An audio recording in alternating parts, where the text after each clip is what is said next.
This is video number 32 of current electricity. और अभी वही टॉपिक हमारा कंटिन्यूएशन में चल रहा है और शायद इसके 4-5 वीडियोस और बनेंगे और फिर जाके हम उसको कंप्लीशन टच दूंगा मैं उसको। पूरे सेटिस्फेक्शन जब तक नहीं होगी तब तक ये न्यूमेरिकल्स चलते रहेंगे। इसके अंदर फर्स्ट आपको दिखाई दे रहा है 100 watt bulb is specified to operate at. देखो ये आपके घर का बल्ब यही होता है, आपके घर की वोल्टेज भी यही है, जानबूझ के ये लोग ऐसा देते हैं data. Find the resistance of the bulb, की रेजिस्टेंस कितनी होगी बल्ब की मतलब उसके फिलामेंट की रेजिस्टेंस होती है, याद रखना। फिलामेंट लगा होता है, जो पुराने ग्लास के बल्ब्स होते थे उनकी बात हो रही है ये। रेजिस्टेंस क्या होगा? वेरी सिंपल, पावर गिवन है आपको। पावर इज इक्वल टू क्या होती है? वी स्क्वेयर अपॉन आर, और आर इज इक्वल टू क्या होगा? V square upon P. V square upon P, तो आर इक्वल टू हमने निकाल लिया 220 का स्क्वेयर अपॉन 100। खत्म हो गया। जो भी आंसर निकलता है वो लिख देना, रेजिस्टेंस निकाल ली हम। Next part, find the current drawn by the bulb if it is operated at specified potential. अगर इसी पोटेंशियल पे ये काम करे तो बताओ ये कितनी करंट ड्रॉ करेगा। तो करंट ड्रॉ करने के लिए सिंपल है, मैं बताता हूँ आपको। I इज इक्वल टू, ये बेस्ट मेथड है इसको करने का, P upon V, because P is equal to V into I होता है।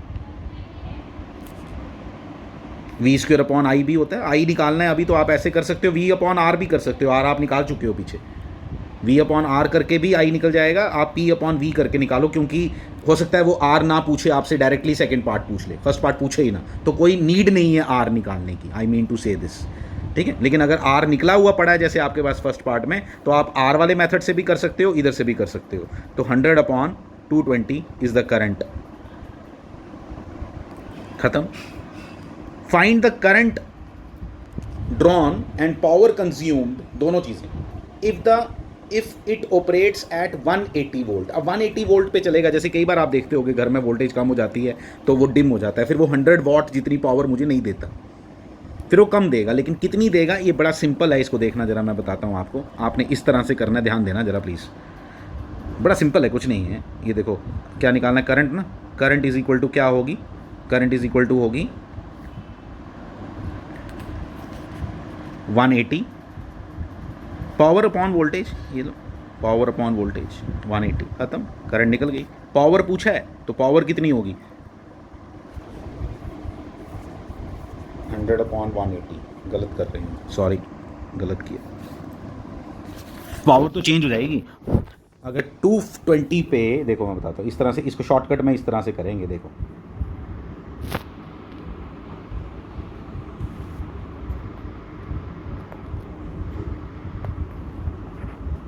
220 वोल्ट पे अगर पावर है 100 वॉट,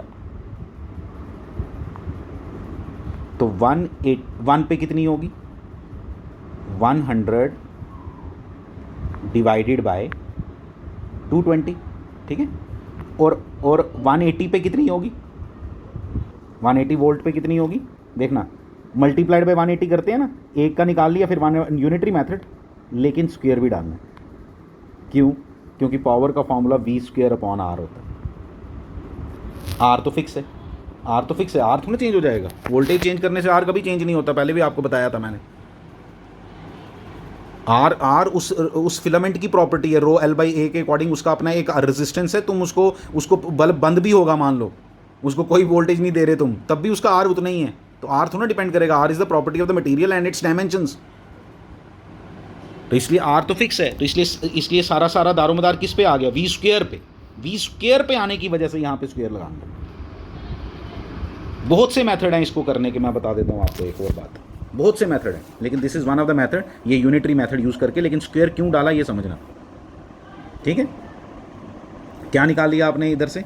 पावर कंज्यूम निकाल लिया। करंट ड्रॉन आपने पावर निकाली होगी, पावर को डिवाइड कर दो वोल्टेज के साथ, तो आपको करंट ड्रॉन भी मिल जाएगा। There are so many ways to do this question, so many ways, ठीक है। ये सबसे इजी मेथड था, मैंने आपको बता दिया। पावर वाला इंपॉर्टेंट है सबसे, कि पावर अगर 220 पे पावर इतनी है तो 180 पे कितनी होगी? This is the important part, अच्छे से लिख के रखना है इसको, ये थर्ड वाला पार्ट इम्पॉर्टेंट है। दोबारा बता देता हूँ ऐसे, देखो अगर 220 वोल्ट पे पावर है 100 वाट, ठीक है, तो 1 वोल्ट पे पावर कितनी होगी? 1 वोल्ट पे होगी 100 डिवाइडेड बाय 220, ठीक है। तो 180 वोल्ट पे कितनी होगी? 100 मल्टीप्लाइड बाय 180 अपॉन 220। अब प्रैक्टिस की हो तो ये स्टेप तुम डायरेक्ट लगा सकते हो, ये होगी पावर, जो भी आया आंसर इसका, जो भी इसका आंसर आया, let it be P dash, क्योंकि पावर चेंज होगी 100 वाट नहीं ना रही, इसलिए मैं इसका नाम रख दिया P dash.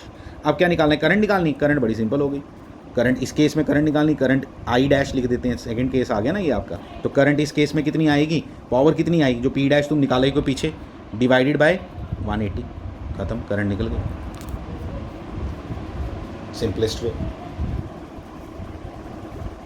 We upon R भी कर सकते हो, वी अपॉन आर भी कर सकते हो, करंट निकालने के लिए आप वी अपॉन आर भी कर सकते हो, ये भी एक तरीका है। क्या करो, सीधा 180 डिवाइडेड बाय आर, जो आपने आर मैंने बोला चेंज होता ही नहीं, आर को तो आर डैश लिखने की ज़रूरत ही नहीं है, आर तो चेंज हुआ नहीं, तो आई डैश इक्वल टू क्या आएगा? 180 अपॉन आर, ये दूसरा मेथड, ठीक है, आई निकल गया, ठीक है। दूसरी एक और बात, इधर से भी तुम फिर पावर निकाल सकते हो। आर तो तुम्हारे को मालूम है, आई तुमने निकाल लिया, आई स्क्वायर आर करके पावर निकल जाएगी। कुछ नहीं है इसमें, there are so many ways to do this, आपको अच्छे से ट्राई करना चाहिए इसको। सबसे इंपॉर्टेंट क्वेश्चन है ये, बहुत इंपॉर्टेंट, 2 क्वेश्चन अगले बहुत इंपॉर्टेंट हैं, अच्छे से सुनेंगे इसको, वीडियो थोड़ी शायद लंबी हो जाए ये। 2 बल्ब्स रेटेड एट 220 100 वाट, ये देखो 2 बल्ब हैं, एक ये और एक ये, एक 200 वाट का है, एक 100 वाट का है, ये चलते दोनों एक पे हैं। इससे एक इंटरेस्टिंग बात पहले याद रखना, दोनों का मैं रेजिस्टेंस निकाल लूँगा R1 और दूसरे का R2, कितना होगा? अभी मैंने बताया 100 डिवाइडेड बाई 220,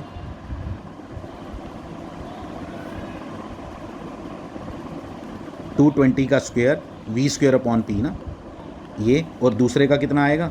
220 का स्क्वायर डिवाइडेड बाय 200। इधर देख लो ध्यान से, ये रेजिस्टेंस कम है, जिसकी पावर ज़्यादा, मतलब जो ज़्यादा रेटिंग का होता है ना, उसकी रेजिस्टेंस कम होती है, याद रख लो please for the time being, this is very very important. अगर 500 वाट वाला होगा वो इससे भी कम होगा। अरे सामने दिखाई दे रहा है, मैथमेटिक्स भी बोल रहा है,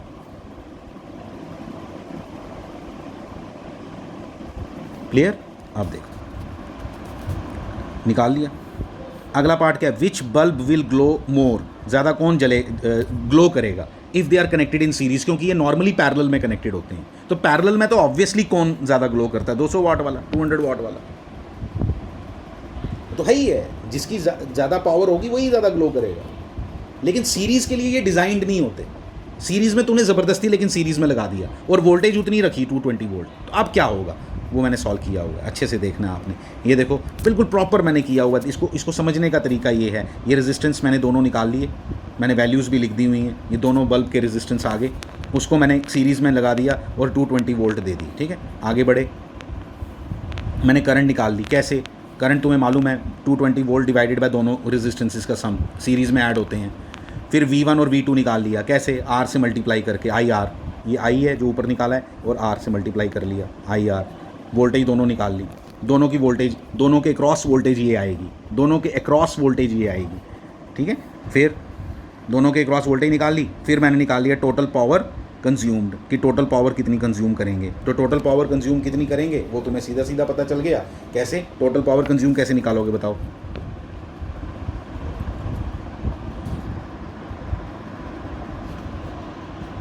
एक मिनट, इसके बीच में एक कैलकुलेशन हम कर लेते हैं। ये V निकाला, V1 V2 दोनों निकाल लिया आपने। फिर अब क्या निकालना है? अब निकालो P1 P2, टोटल पावर पहले बाद में निकालना, पहले P1 P2। कुछ नहीं है, डरना नहीं है, I स्क्वायर R1 और I स्क्वायर R2, ख़त्म। I स्क्वायर R1 और I स्क्वायर R2, ये निकाल लो। ये जब I स्क्वायर R1 और I स्क्वायर R2 निकालोगे तो आपको खुद ब खुद पता चल जाएगा R2 आपका क्या है। पावर भी किसकी ज़्यादा आएगी? पावर भी ज़्यादा उसकी आएगी जिसका रेजिस्टेंस ज़्यादा होगा, क्योंकि I तो दोनों में कॉमन है। क्यों कॉमन है? क्योंकि सीरीज़ में है दोनों, दोनों बल्ब सीरीज़ में कनेक्ट किए हैं तो करंट तो दोनों की कॉमन होगी, वो करंट कॉमन जो है वो मैंने निकाल ली है यहाँ। तो जिसका रेजिस्टेंस ज़्यादा उसकी पावर भी ज़्यादा होगी। रेजिस्टेंस किसका ज़्यादा है? 100 वाट वाले का, तो 100 वाट वाला ज़्यादा ग्लो करेगा। पहली बात तो ये समझो, जिसकी पावर ज़्यादा, आउटपुट पावर I²R जिसका ज़्यादा आएगा वही ज़्यादा ग्लो करेगा, सिंपल बात है। और वो कितना आया? इसका आंसर आएगा आपका 44.44। ये कैलकुलेट करके देखना आप, 44.44। इसका आंसर आएगा 22.22। इससे आधा आएगा, सामने पता चलता है कैलकुलेशन, रेजिस्टेंस ही आधी है ये। और इन दोनों का सम मैंने यहाँ लिखा हुआ है, ये वाली कैलकुलेशन आप कॉपी पे नोट कर लेना। ये दोनों का सम लिखा है कि टोटल पावर कंज्यूम्ड इतनी होगी। अब ये लिखा है डायरेक्ट मेथड, अगर कभी आपको निकालना पड़ जाए तो डायरेक्ट मेथड ये है कि पैरेलल में अगर दो बल्ब कनेक्टेड हों तो उनकी रेटिंग्स को डायरेक्ट ऐड कर दो, तो 300 वाट पावर कंज्यूम हुई पैरेलल में, ठीक है। दोनों को ऐड कर दो, P1 + P2। लेकिन अगर सीरीज़ में कनेक्ट हों और वोल्टेज सेम रखें, अगर 220 वोल्ट जो इसके टाइम थी वही वोल्टेज यहाँ रखी, तो आंसर आएगा P1 × P2। डायरेक्ट याद रख लो, कुछ नहीं, कहाँ से आया कोई दिमाग लगाने की ज़रूरत नहीं। मैंने पूरा कैलकुलेशन आपको करके बताई, फिर ये डायरेक्ट मेथड बता दिया कि ये किस तरह से आपने कैलकुलेट किया इसकी, ठीक है। अब यहाँ पे ये टोटल पावर बता रहा है लेकिन P1 P2 नहीं बता रहा, कोई बात नहीं, P1 P2 नहीं बता रहा। देखो मैं बताता हूँ, वो भी ध्यान देना। टोटल पावर सीरीज़ के केस में रूल है सिर्फ ये, पैरेलल के केस में तो कोई मसला ही नहीं ना। पैरेलल के केस में पहला बल्ब कंज्यूम करेगा 100 वाट, सेकंड बल्ब कंज्यूम करेगा 200 वाट, और टोटल पावर कंज्यूम होगी 300 वाट। लेकिन सीरीज़ के केस में हम P1 कैसे निकालेंगे? टोटल निकाल दिया पहले इस मेथड से, ये जो बताया आपको 66 पॉइंट मल्टीप्लाइड बाय, अब पहला बल्ब कितनी करेगा, मल्टीप्लाइड बाय पहले बल्ब का रेजिस्टेंस नहीं लेना, दूसरे का लेना। दूसरे का क्या रेजिस्टेंस है? दूसरे बल्ब का रेजिस्टेंस है P1 निकालना है ना, तो ये आएगा 484 डिवाइडेड बाय दोनों का सम, दोनों रेजिस्टेंसेस का सम। तो ये आपको आंसर मिल जाएगा किसका? ये आपको मिल जाएगा, और ये आंसर आएगा 44.44 वाट। और सेकंड में 66.66 मल्टीप्लाइड बाय जो इसका रेजिस्टेंस सेकंड वाले का डिवाइडेड बाय 726, ठीक है। इतना वो नॉर्मली पूछते नहीं है, नॉर्मली वो टोटल पावर ही पूछते हैं। तो टोटल पावर निकालने का डायरेक्ट फार्मूला ये है। कॉन्सेप्ट क्या है? कॉन्सेप्ट मैंने अभी आपके साथ डिस्कस किया, पूरा निकाल के बताया। ये देखो कॉन्सेप्ट ये है, दोबारा मैं रिवाइज करा देता हूँ। पहले रेजिस्टेंस निकाले, दोनों रेजिस्टेंसेस को ऐड किया, टोटल करंट मिल गई। करंट कितनी होगी देख यहीं पे लिख देता हूँ, 220 वोल्ट डिवाइडेड बाय 726। कैलकुलेशन करने की कोई नीड नहीं, एंड में करनी चाहिए। आई निकल गई। आई निकलते ही मेरे को बोला कि भाई ये निकालो, ठीक है। वोल्टेज भी निकालने की ज़रूरत नहीं है, छोड़ दो, वोल्टेज पूछी होती तो हम निकालने की ज़रूरत नहीं। पावर अगर डायरेक्ट निकालनी है तो P1 = I², आई तुमने निकाला अभी R1, और P2 I² R2। कौन सी पावर ज़्यादा है, ये वाली या ये वाली? आई दोनों का कॉमन है, जिसकी रेजिस्टेंस ज़्यादा उसकी पावर ज़्यादा। तो रेजिस्टेंस किसका ज़्यादा होता है? कम वोल्टेज वाले का रेजिस्टेंस ज़्यादा होता है। 100 वाट वाले का रेजिस्टेंस ज़्यादा है, कैलकुलेशन की है, ये देखो लिखा है। तो जिसका रेजिस्टेंस ज़्यादा उसकी पावर ज़्यादा। तो इसलिए सीरीज़ में ग्लो कौन सा ज़्यादा करेगा? 100 वाट वाला। उल्टा हो जाता है, पैरेलल में ज़्यादा ग्लो कौन सा करता है? पैरेलल तो हमारे घर में लगा है, पैरेलल तो हमारे घर में जितनी कनेक्शंस हमारे घर के अंदर हैं सब पैरेलल में कनेक्टेड है। ये सब क्लियर हो गया। इसके आगे एक और क्वेश्चन है, देखना जरा क्या।